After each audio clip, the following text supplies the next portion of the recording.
Hey everybody, KMO here. I heard a story on the radio, well, sort of the radio, NPR one, and it was about, there was a guy, don't remember his name, but I've looked at his Twitter account. I'll put one of his tweets up on screen so you can see his face and his name. Calls himself the serial millennial mythbuster. And, he's a young guy, and the media, the corporate media, they just love, I guess there's an audience for these types of stories, but they love stories that say something to the effect of millennials aren't like previous generations. They're not having babies. They're not buying houses. They're just living with their parents and not doing anything. And they're selfish and they're lazy. And what this author detailed, and another author as well in an article in the Washington Post, I might throw some images up, but I'm not going to actually refer to specific graphs and such. I'm just going to generalize and say, what they discovered is that, the millennials largely came up in a stagnant economy. Growth was much slower when the millennials were just getting started in their careers or, going to college than it was for either Gen X or the baby boomers.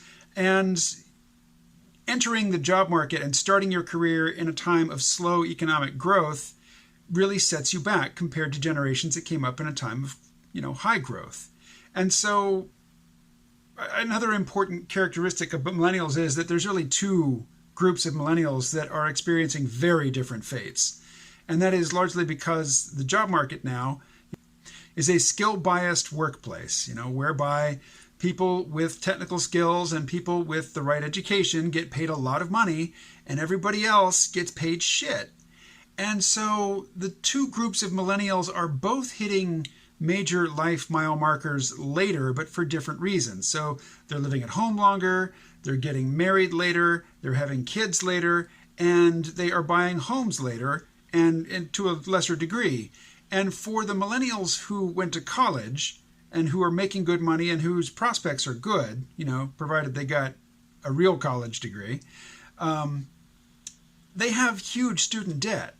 The millennials are the best educated generation on record, but they paid the most for their generation, or they paid the most for their education than any other generation because school is so much more expensive now.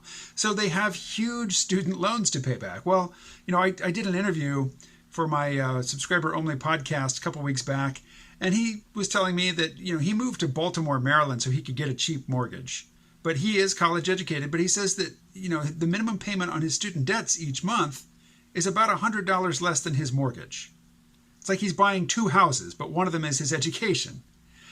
Once that education is paid off, it'll take a good long time, but he's probably going to be doing pretty well. But millennials who didn't go to college and who are just trying to, follow the path of non-educated people, in the past, it's a much steeper hill to climb for the millennials than it has been even for my generation, Generation X. But they're moving much more slowly simply because there aren't jobs that provide benefits and good pay for uneducated people, for the most part, not like there used to be. And so the uneducated millennials, they're really screwed. They'll be living with their parents until their parents die and leave them the house, pretty much. A lot of them will, anyway.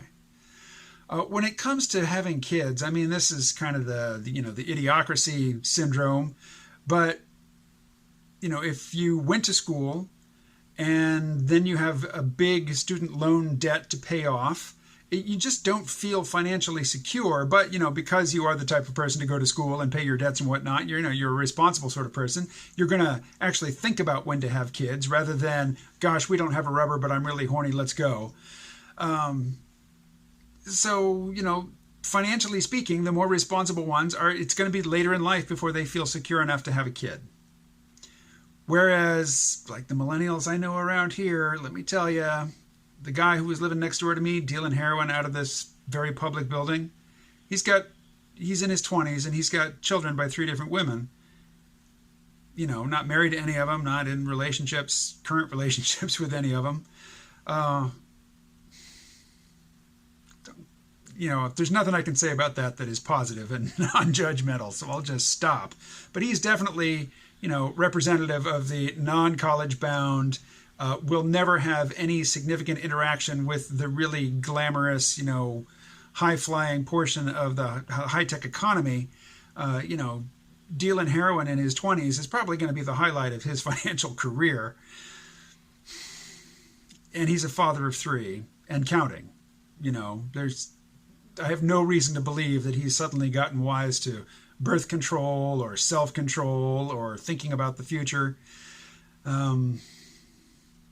So, you know, which branch of the, the bifurcated millennial fate train is going to have more kid passengers? You know, it's a sad situation. I think I'll make this a very short video. I posted a poll asking, in the future, a very specific future actually, January 1st, 2020, once I have succeeded in my 2019 resolution to upload a video to YouTube every day. When I don't have that daily commitment anymore, I'd really like to slow down a bit, actually write scripts for these things, create some, nice looking graphics, maybe get some, stock footage from the various places that sell it, and put together something that is visually more interesting and more prepared and basically just more polished. But, since I can't do that every day, that might be 1 video a week, maybe 2. And my question to you is, what do you prefer? Do you prefer these daily seat of the pants, just kind of winging it videos? Or would you rather have fewer videos, but more polish, more production value, tighter editing, better sound, more art? What's your preference? Take the poll. All right. I'd link to it, but I don't know how.